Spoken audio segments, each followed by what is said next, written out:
Bienvenue dans ce bref reportage réalisé dans le cadre du cours FPT 222, projet TIC intégrateur. L'objet du reportage aujourd'hui sera l'intégration des tableaux blancs interactifs dans les classes du Québec. Comme vous le savez tous, le gouvernement Charest, dans son discours inaugural du printemps 2011, compte doter chaque classe de chaque école du Québec d'un tableau blanc intelligent. Et aussi, il propose d'offrir un ordinateur portable pour chaque enseignant du Québec. Bien que ces initiatives-là soient louables et intéressantes, disons que les initiatives de ce type-là n'ont pas toujours donné des effets escomptés. Notamment en Angleterre, où il y a eu des investissements majeurs qui ont été consentis pour doter les écoles de tableaux blancs interactifs, de projecteurs et d'ordinateurs assez performants. Les résultats ne sont pas toujours aussi significatifs qu'on l'aimerait bien. Il ne suffit pas, dans le fond, et vous le savez, il ne suffit pas de donner de l'équipement aux gens pour qu'ils soient en mesure de l'utiliser.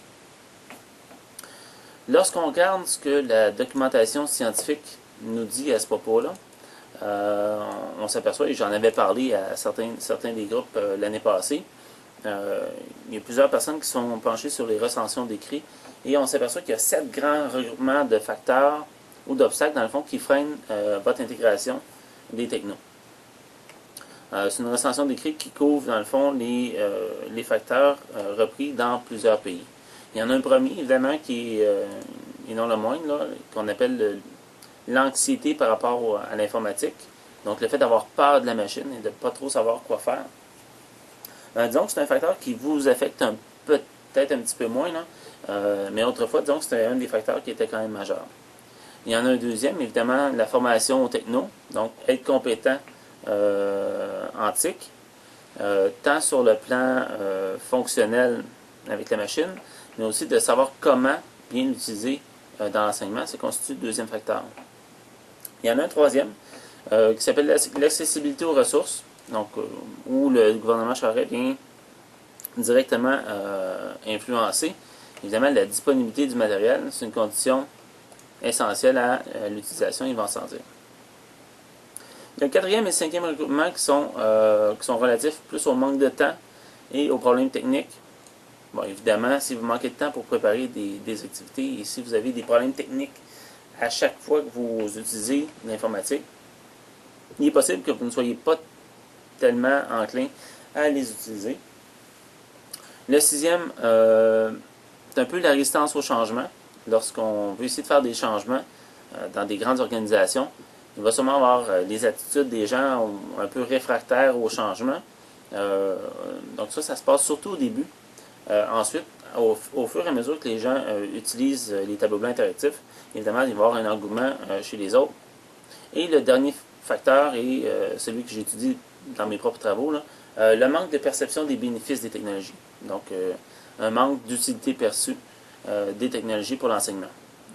Si je ne perçois pas le fait d'intégrer le tableau blanc interactif comme quelque chose d'utile et qui va apporter une valeur ajoutée à l'enseignement, il y a peu de chances que j'investisse du temps, des efforts pour développer des activités dans ce sens-là.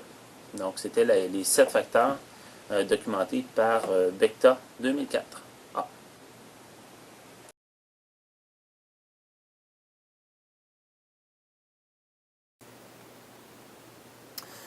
Bon, sur une note un peu plus positive, il n'y a pas juste des freins, dans le fond, à l'intégration des technos.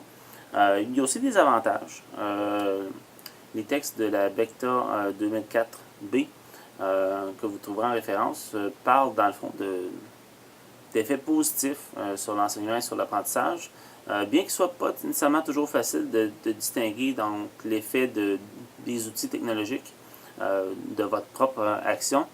Ce qu'on sait, c'est qu'avec l'intégration du TBI, il est possible de susciter un peu plus d'interactivité. Évidemment, il faut que les activités soient prévues dans ce sens-là.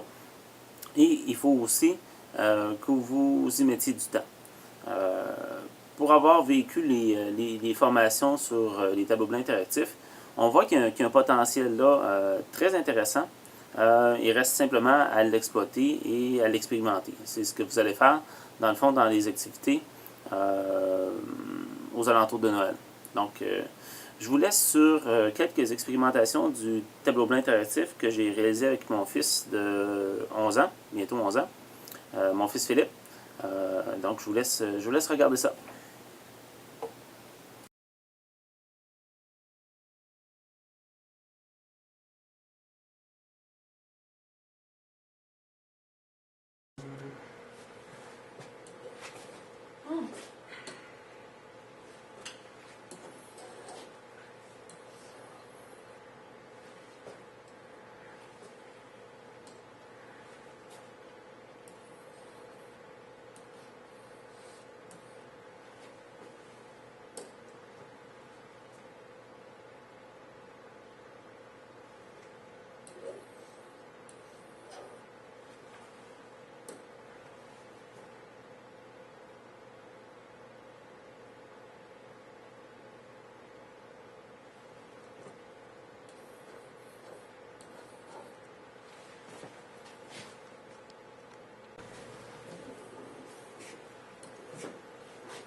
Parmi les éléments intéressants du tableau blanc interactif, on retrouve le site de Promethean Planet.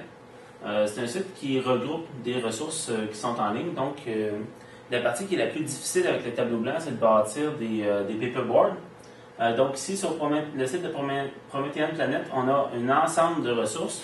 Donc, si je me place et que je vais aller voir dans la partie section ressources, vous allez voir que je vais avoir des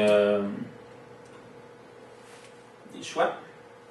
Donc ici, plusieurs ressources qui sont maintenant en français. Autrefois, c'était plus en anglais. En français, ça se développe quand même pas mal. Donc ici, je vais choisir comme matière, je vais prendre les mathématiques. Et je suis intéressé à trouver quelque chose pour l'élémentaire 5 à 11 ans. On clique sur Recherche. Et ici, vous voyez, là, j'ai un ensemble de ressources. J'en ai plus de 202. Et donc ici, on pourrait aller chercher des éléments intéressants. Je ne sais pas, j'en ai vu un tout à l'heure qui pouvait être intéressant. Les chiffres pairs et impairs. Vous avez aussi un exemple de par qui c'était créé. Ici, c'est Marie-Vonne Blais. Et on voit aussi une espèce de vidéo là, de comment est bâti les différents paperboards. Ça, c'est une partie qui est vraiment intéressante. Donc, je vous invite à aller consulter le site de Promethean Planet. Ça peut être un excellent point de départ pour l'utilisation du TDI.